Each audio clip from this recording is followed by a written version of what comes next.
BJP में इन दिनों संगठन के चुनाव चल रहे हैं। पार्टी को खुद पर इतना विश्वास है कि वो देश की सबसे बड़ी पार्टी होने का दावा करती है, लेकिन क्या पार्टी का ये दावा सही है या फिर पार्टी के अंदर ही कुछ ऐसी चीजें हो रही हैं जो इसके भविष्य के लिए खतरे की घंटी बन सकती है।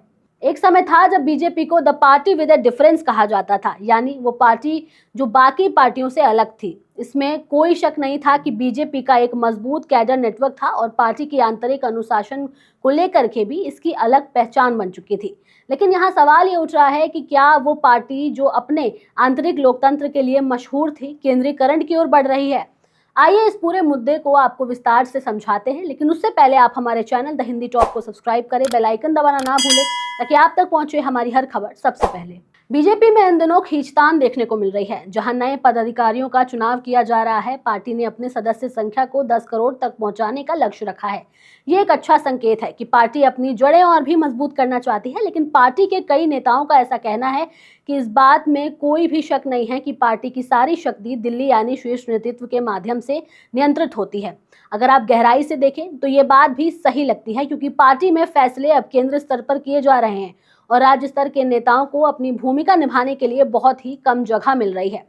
ये कुछ ऐसा है जैसे सत्ता की चाबी अब केवल प्रधानमंत्री नरेंद्र मोदी के हाथों में हो। हम ऐसा इसलिए कह रहे हैं क्योंकि इससे पहले पिछले साल हुए राजस्थान, मध्य प्रदेश और छत्तीसगढ़ के विधानसभा चुनावों के बाद ऐसा ही कुछ देखने को मिला था। जिन नेताओं का चयन इन राज्यों में मुख्यमंत्री के लिए किया गया, उसके बारे में जानकर लोगों को भी हैरानी हुई थी। वो इसलिए क्योंकि अब मुख्यमंत्री का चयन शीर्ष नेतृत्व के द्वारा किया जाता है और इस बारे में फैसला विधायक दल को भी बता दिया जाता है। पार्टी के नेताओं का ऐसा कहना है कि ये तरीका कुछ ज्यादा ही केंद्रीकरण की ओर इशारा करता है।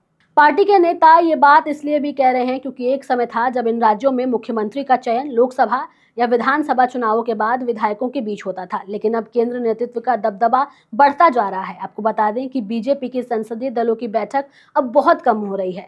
यहाँ तक कि 18वीं लोकसभा का गठन हुए 6 महीने से ज्यादा वक्त हो चुका है और एक बार भी बीजेपी संसदीय दल की बैठक नहीं हुई है। बीजेपी सांसदों की ऐसी बैठक जून में हुई थी और इसमें एनडीए के सहयोगी दल भी शामिल हुए थे। ऐसे में सोचने वाली बात यह है कि अगर एक पार्टी में संसदीय दल के नेता और सदस्यों के बीच संवाद नहीं होगा तो वहां की राजनीति किस दिशा में जाएगी, खासकर जब पार्टी का लक्ष्य लोकसभा चुनावों में बहुमत से सत्ता हासिल करना हो। यहाँ एक और सबसे हैरान कर देने वाली बात है, वो ये है कि पार्टी केंद्रीय चुनाव समिति की बैठक भी बहुत कम हो रही है। बीते कुछ समय से जिन चुनावों के लिए उम्मीदवारों की लिस्ट जारी की गई थी, उसके लिए सीईसी की बैठक तक नहीं हुई। बीजेपी के सूत्रों का कहना है कि उम्मीदवारों के नाम की एक फाइल जो सीईसी के सदस्यों को दिया गया है, इसके बाद उम्मीदवारों के नामों का ऐलान कर दिया गया था। आपको बताते चलें कि झारखंड और महाराष्ट्र विधानसभा चुनावों के लिए सीईसी की सिर्फ एक बार बैठक हुई, जबकि आमतौर पर ऐसा होता है कि हर लिस्ट जारी होने से पहले इसकी एक बैठक होती ही है। इसका मतलब यह हुआ है कि केंद्र स्तर पर ही सारी बैठकों और निर्णयों को लिया जा रहा है और नीचे स्तर के नेताओं को इससे काफी हद तक बाहर किया जा रहा है। प्रधानमंत्री नरेंद्र मोदी की लोकप्रियता अभी भी बीजेपी का ट्रम्प कार्ड है, इसलिए पार्टी कार्यकर्ता इसे लेकर कोई शिकायत नहीं कर सकते हैं। हालांकि कुछ लोगों का मानना है कि लंबे वक्त तक ताकत का केंद्रीकरण होने से पार्टी को नुकसान हो रहा है। इसके अलावा पार्टी को हर स्तर पर उसके प्रभावशाली नेता की ताकत का फायदा नहीं मिल रहा है।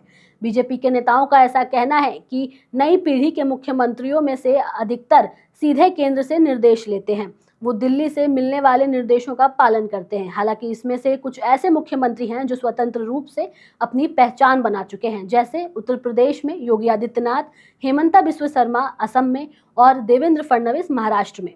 आपको बता दें कि इन दिनों बीजेपी संगठन के चुनाव चल रहे हैं। इस बीच बीजेपी का गोवा में कुछ नेताओं ने यह कहकर विरोध किया है कि मंडल अध्यक्षों के पद पर चुने गए नेता मंत्रियों और विधायकों के करीबी हैं और इस तरह से केरल में भी मंडल समितियों के अध्यक्ष के चुनाव में पार्टी नेताओं के बीच झगड़े की खबर सामने आई है। अगर आप गौर करेंगे तो बीजेपी के पास जमीनी नेटवर्क और कैडर मूवमेंट है, जो कांग्रेस या अन्य वामपंथी दलों के पास नहीं है। लेकिन अगर पार्टी का केंद्रीकरण बढ़ता गया और राज्यों के नेता अपनी पहचान खो बैठेंगे, जिससे बीजेपी भी कांग्रेस की तरह कमजोर हो सकती है, क्योंकि कांग्रेस तब कमजोर होने लगी जब उसका हाई कमान बहुत ताकतवर हो गया और इससे हुआ ये कि राज्यों में नेतृत्व पंगु हो गया। 1970 और 1980 के दशक में कांग्रेस जीत के लिए पूरी तरह अपने केंद्र नेतृत्व इंदिरा और राजीव गांधी पर निर्भर थी। इंदिरा और राजीव गांधी के जाने के बाद कांग्रेस का स्तर लगातार गिरता जा रहा है। ऐसे में बीजेपी को लेकर ऐसी और कयासें लगाई जा रही हैं, लेकिन बीजेपी के भीतर क्या हो रहा है ये तो समय आने पर पता लगेगा।